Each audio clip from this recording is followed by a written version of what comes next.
who knows what happened 50 years ago as per today? Anyone?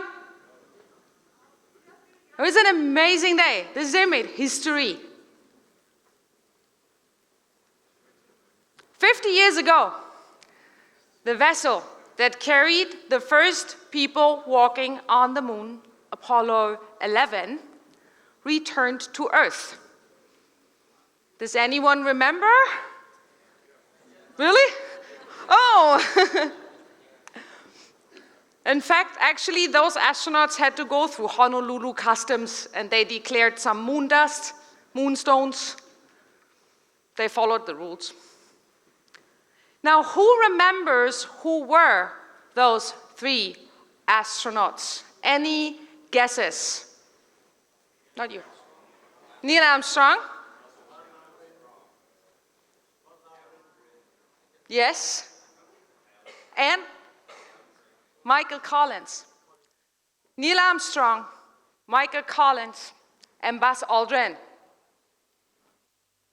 Now, it was not only an important moment in history, it's also a moment that I took some very important lessons away.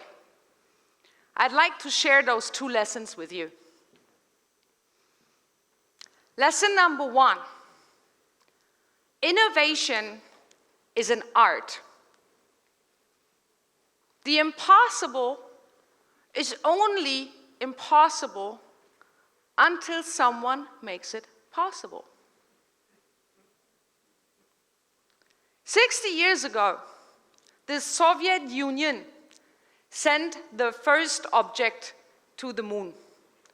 Its name was Luna 2. They failed a couple of times before that, but Luna 2 actually made it to the moon. Not 10 years later, the United States sent their first manned mission, making the impossible possible. Many, many more moon landings actually followed this particular event. And a lot of innovations were born through that process. Artificial limbs, the idea of purified water, and nanotechnology. When you go to space, you need to make things a little smaller. Every innovation can be traced back to a chain of events, and they link the past, the present, and the future. Lesson number 1, innovation is an art. Lesson number 2, stay relevant. Otherwise, you will be the other 2 astronauts. So how do we stay relevant? In a time where consumers are expecting more than a mass product, mass service, it is very, very difficult to stay relevant and make people remember your name. Today we will hear a lot from other players, not me. We'll hear from Lavi Food, we'll hear from Vietnamese enterprises that are stepping out of their comfort zone in order to be ready to innovate and stay relevant for the Vietnamese market and globally. I think, for me, it's easy to say, because I truly believe Vietnam is not just lead industry 4.0. I think I've mentioned it before. I think we are a unique dragon. I think people will remember us for our innovation power, because from what I see today, I clearly can see how we can make the impossible possible. My name is Josephin Galla. I'm the Managing Director of SAP Vietnam, and I warmly welcome you to the Asian Innovators Summit of 2019.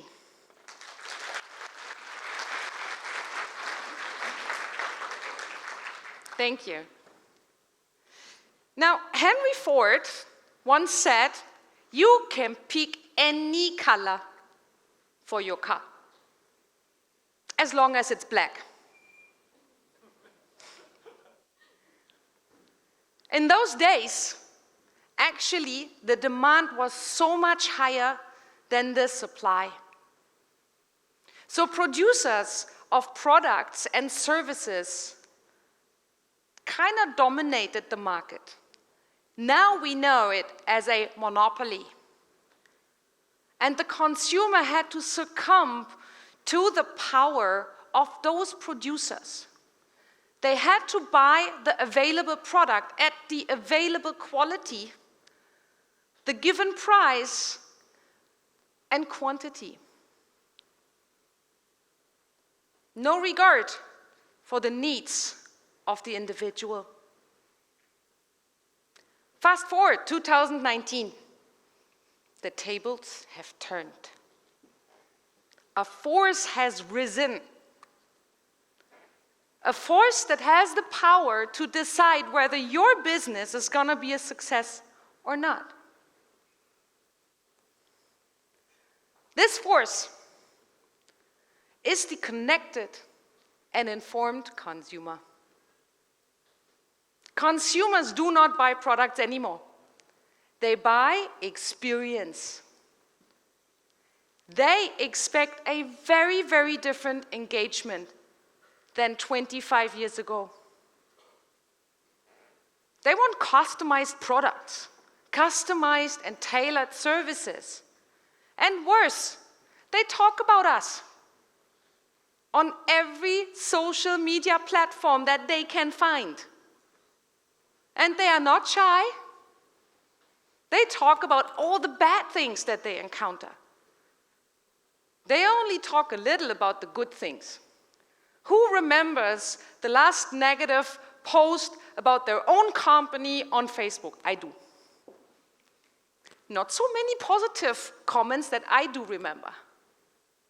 A negative experience is shared 10 times more than a positive experience. Now that decides about success or if your dream gets crushed. Doesn't that put us into a dilemma of sorts? For us, we have spent so much time looking into our supply chain and optimizing it. In fact, the industry is perfectly ready for one size fits all. Mass production. Everything is available in masses and large quantities. That's what we've been working on for years. Now the consumer comes along and wants it tailored. So what to do? We have to optimize our supply chain, but at the same time, we want to be able to anticipate the needs of the consumer. We want to give some of the requirements back to the consumer. We want to listen to our consumer. But how? How on a mass scale? Well, Industry 4.0 comes to the rescue of sorts. From one size fits all and mass production, technology is now able to tailor products and goods down to the consumer needs and provide them in scale, making the impossible possible. Because now I don't need a black car. I don't need to choose the color black. I can choose pink. I have seen some interesting cars here in Vietnam. Interesting color choices. Orange seemed the thing. Let me talk about one of the leading brands in the automotive industry. Is anyone not familiar with Harley-Davidson? Great, I love the audience. You love Harley Davidson, I love you.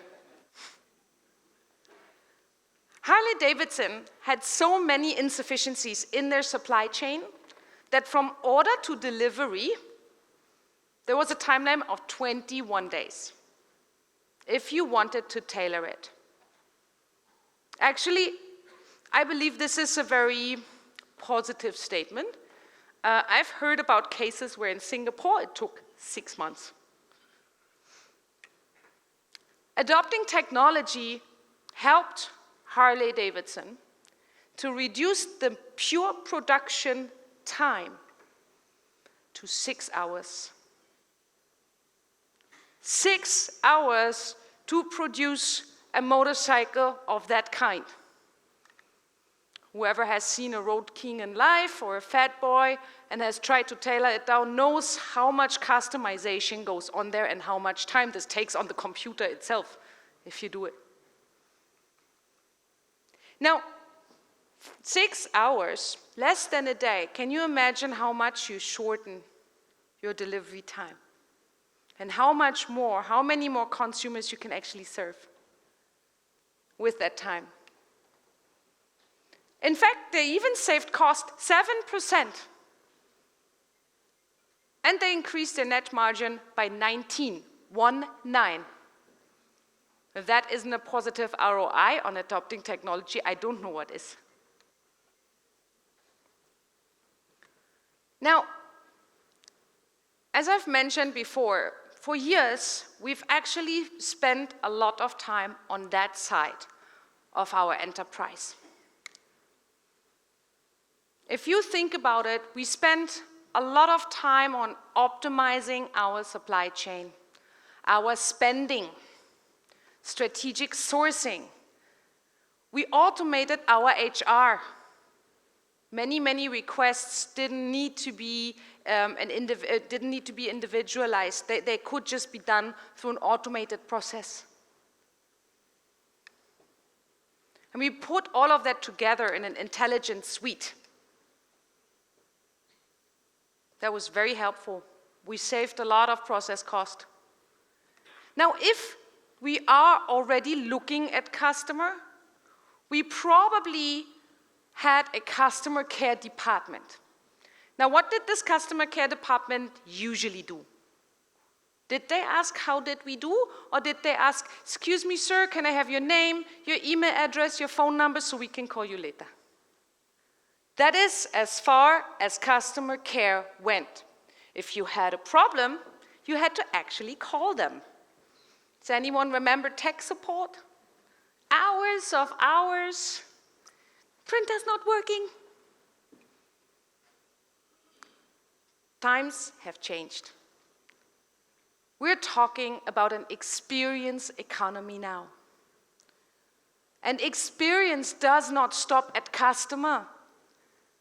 Experience is relevant for your employees.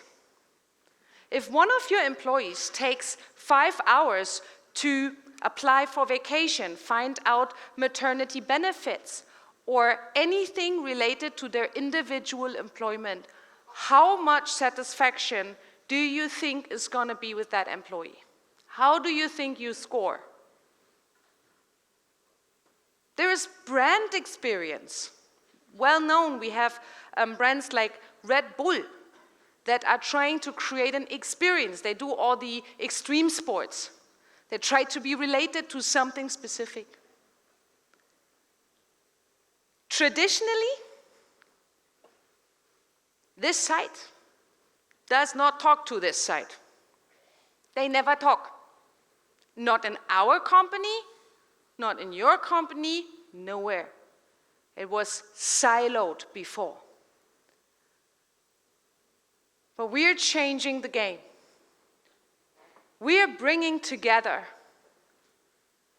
your operational data that comes from process and transaction. And we're taking the experience management data and we are putting it into one platform. And we're providing you insights. Insights that we create by leveraging the latest technology. Machine learning, artificial intelligence, analytics, because brought together, those insights can give you an idea about the past. What did my customers buy? The present, what do they need now?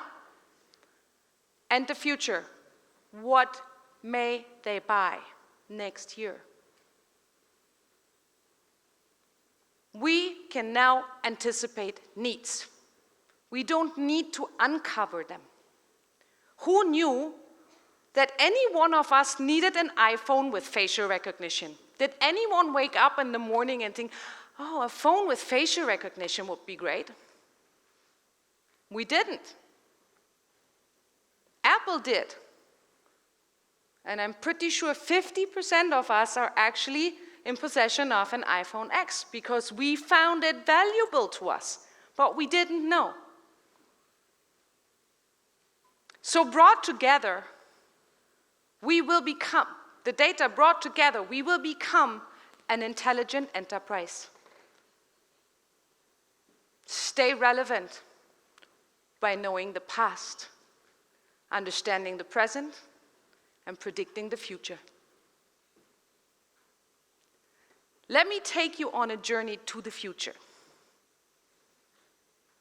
Imagine you are the CEO of a company. Based on what I've read, I'm sure not all of you have to imagine, I think you already are. So imagine you are in your Monday morning meeting. What do you do 8 o'clock, 9 o'clock, Monday morning in the office? Anyone? So Kung Viet and myself's favorite exercise used to be comparing our Excel numbers and fighting who's right. Sounds familiar? So, years ago, SAP itself embarked on a journey to create the digital boardroom, bringing together all the data so Viet Kung and I don't have to fight about whose number is correct. It's the operational data, the experience management data, everything brought together in an easy-to-consume way for you to take an instant decision, but instant and informed. Now, Monday morning, 8 o'clock, you walk into your office. You check your sales numbers, your revenue by province. How's North doing? How's South doing? Are we getting our quarterly numbers there? What's my input? What's my output? And I see an incident. And that incident relates back to my chicken farm. So I am the CEO of an agricultural company right now.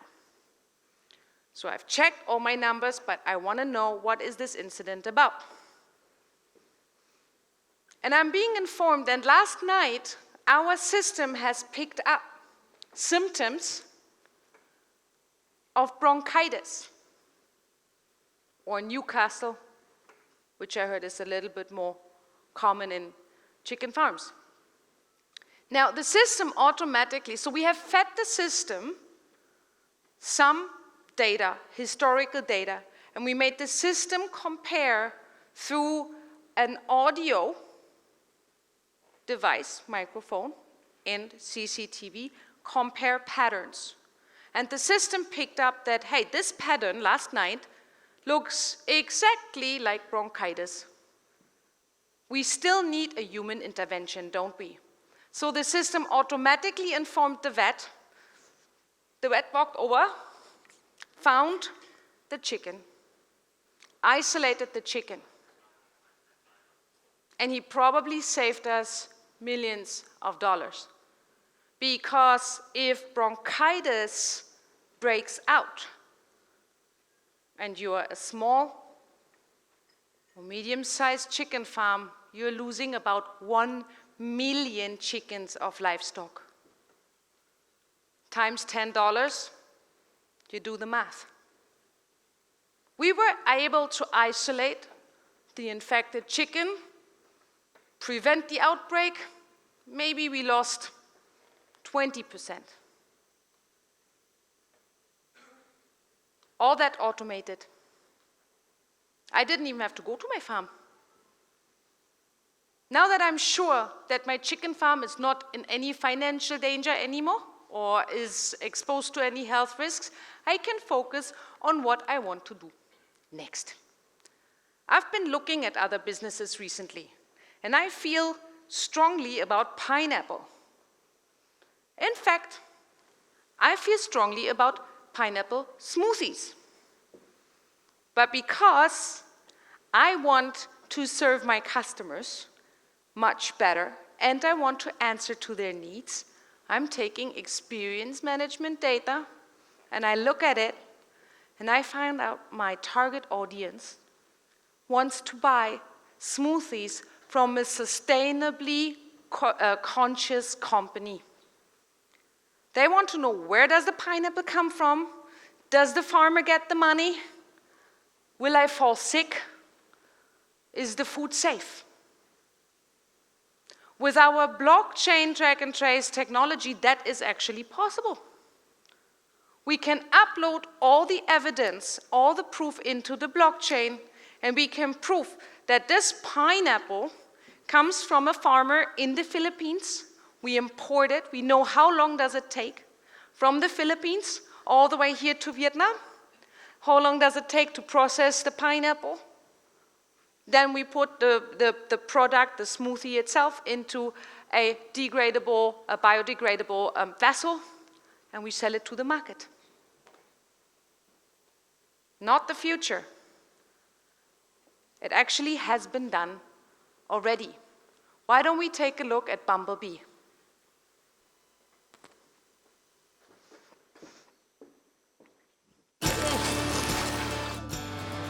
Saya Jafar, saya sebagai nelayan. Saya di Laut Indonesia, saya lagi mencari tuna teri kuning.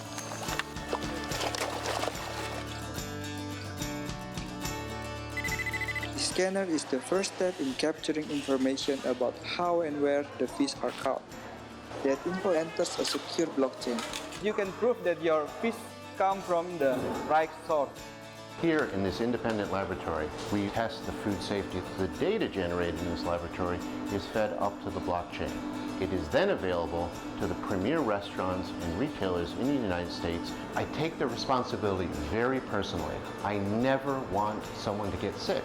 Here we are at the finishing plant. The last step before this fish gets to your table. We track every piece of fish.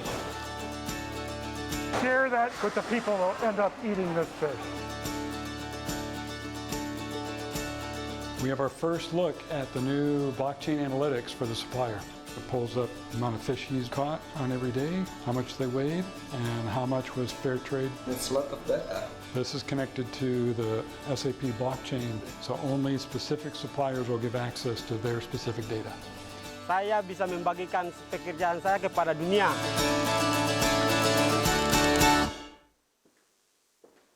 Wow. Isn't that amazing? You think that's the future? It's not.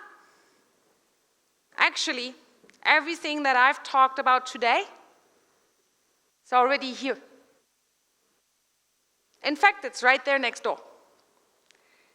So I want every single one of you, not now, later, use the break, to go over and experience what the future could hold for all of us. It is not impossible.